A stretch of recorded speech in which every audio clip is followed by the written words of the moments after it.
আমরা যদি বিশ্বনবী সাল্লাল্লাহু আলাইহি ওয়াসাল্লামের জীবনের দিকে তাকাই, তাহলে আমি দেখব বিষ্ণু ইসলাম মক্কাতে কিংবা মদিনাতে অন্য ধর্মের লোকদের সাথে খুব পিসফুলি লাইফ লিড করেছেন।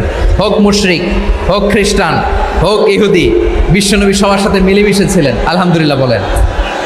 ইসলাম হচ্ছে পিসফুল রিলিজিয়ান। অন্য ধর্মের প্রতি সহনশীলতার সবক ইসলাম আমাদেরকে দেয়।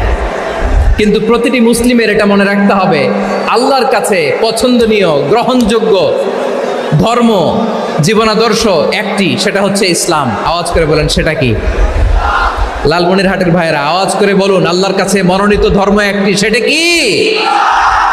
এজন্য রব্বুল আলামিন বলেন, ইন্নাদ-দীনা ইনদাল্লাহিল ইসলাম, আল্লাহর কাছে মনোনীত গ্রহণযোগ্য অ্যাকসেপ্টেড ধর্ম মতাদর্শ একটা, সেটা হলো ইসলাম। ইসলাম ছাড়া অন্য কোনো ধর্ম যদি কেউ তালাশ করে, তার ওই ধর্ম আল্লাহ গ্রহণ করবে না।